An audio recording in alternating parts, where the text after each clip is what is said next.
People love trying to define things in black and white terms, putting them into neat different categories and boxes. And it's for that reason that a number of our brands, they provide collections for their adventure riders and sports bike riders, their urban guys and so on. And actually, sometimes there's a lot of things that we like from those collections and we just don't get to see. And this year, Revit Spring Summer lineup in their adventure collection had a couple of items we really wanted to show you guys. We've taken them on in the Sand 4 and the Sand 4 H2o gloves.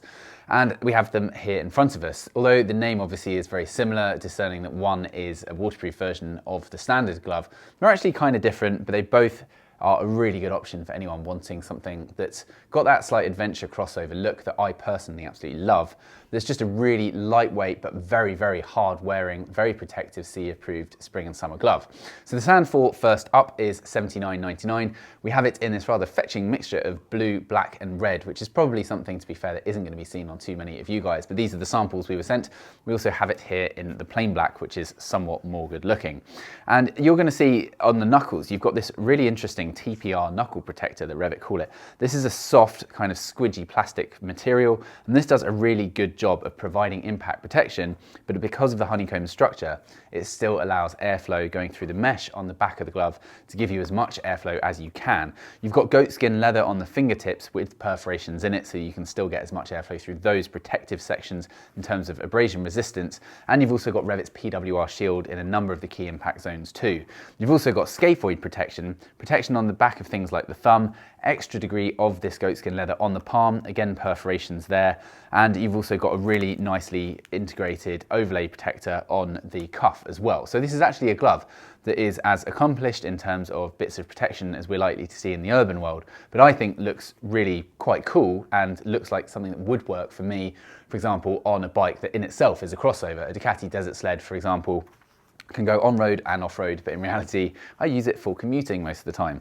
So this is a glove that in the large fits me perfectly as someone with an 8.25 inch circumference around the knuckles, and this is pretty true to Revit's size guide.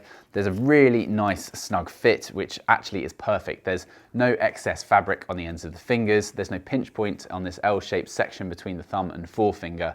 And this feels like a glove that is ready to go straight away. The leather doing a really good job of providing me with reassurance that it's going to do its work. And then you've got these extra sliders on places like the scaphoid impact zones, which are not going to get in the way still of the controls. So this is a glove that's as lightweight and protective as it can be.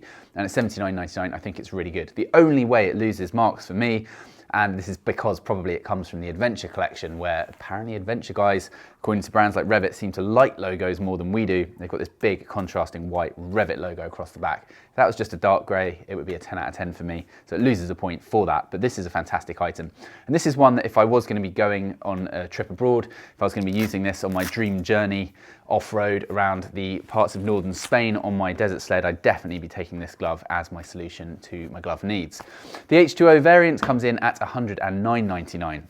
And this has Revit's Hydratex waterproof and breathable membrane to it. It has a marginally longer cuff, as you will see here, with the addition of this extra Velcro overlay piece.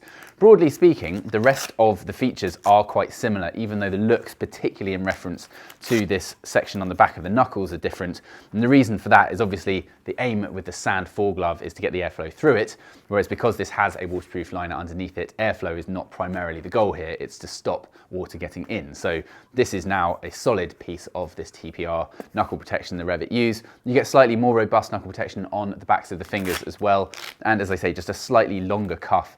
Both of the gloves, by the way, have this pull tab on either hand, which is really useful actually. I'd like to see this on pretty much every glove out there because it makes it so much easier getting the second one on when you already have the first on. So both gloves CE approved.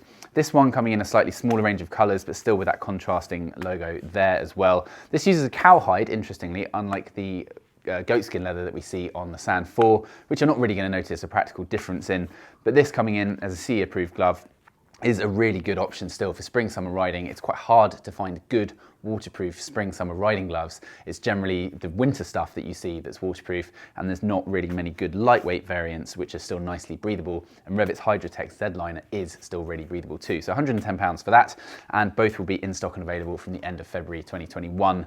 So let us know your thoughts, comments and feedback in the section below, and stay tuned for more video reviews of the world's finest riding gear. Thank you so much for watching. We'll see you again soon. Goodbye.